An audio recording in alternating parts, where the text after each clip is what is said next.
सत्यासाठी आमची धडपड. महाराष्ट्र नाद न्यूज मराठी. शिंगणापूर ते अंजनगाव हा रस्ता लवकरात लवकर व्हावा. तुम्हीच याच्या अगोदर जिल्हा परिषद सदस्य, तुम्हीच आमदार, तुम्हीच आज खासदार, परंतु रस्ता जसा तसा. मी मलकापूर लहानशा गावामधील सुनबाई. ज्यावेळेस गावाला जातोय त्यावेळेस हा रस्ता तसा दिसतोय. भरपूर लोकांना जाण्या येण्यासाठी सहन करावा लागतोय.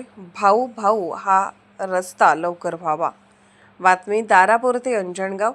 संपूर्ण शासनाच्या सरकारच्या माध्यमातून रस्ते व्हावे यासाठी संपूर्ण प्रयत्न केले जातात, परंतु दारापूर शिंगणापूर ते अंजनगाव हा रस्ता काही वर्षापासून आजही जशाच तसा आहे.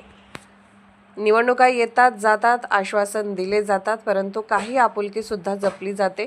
एका कार्यक्रमामध्ये अमरावती जिल्ह्याचे खासदार बळवंत वानखडे आले असता त्या कार्यक्रमामध्ये संचालन करत असताना दारापूर शिंगणापूर खल्लार कसबे गव्हाण मार्गे अंजनगाव जाणारा हा रस्ता हा काही वर्षापासून प्रलंबित पडला आहे.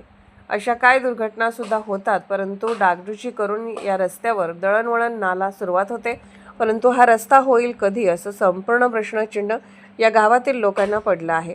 हा कशा प्रकारे रस्ता होता, आज कसा आहे याचा संपूर्ण अभ्यास अमरावती जिल्ह्याचे खासदार बळवंत वानखडे यांना परिपूर्ण आहे.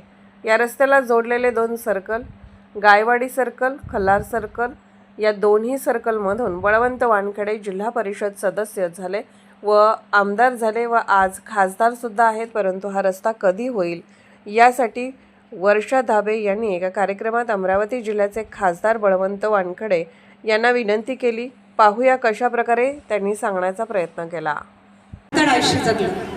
खडतर आयुष्य जगलं आणि खडतर रस्त्यावरूनच चालत आलो. अजूनही रस्ता खडतरच आहे.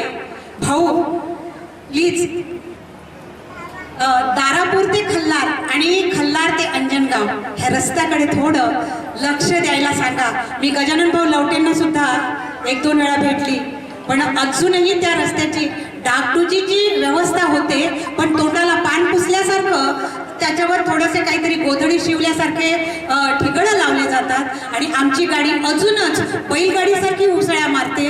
गाडीचे शॉकअप सगळे निघून जातात आणि म्हणून मग चीड निर्माण होते. आणि मग माझ्यासारखी एक समाजसेविका इथे रस्त्यावर उभी राहून एक व्हिडिओ बनवते आणि फेसबुकला अपलोड करते. ह्या गोष्टी होऊ नयेत आपल्या जिल्ह्यामध्ये, ह्याची कृपया दखल घ्यावी हीच आजच्या दिवशी मी विनंती करते.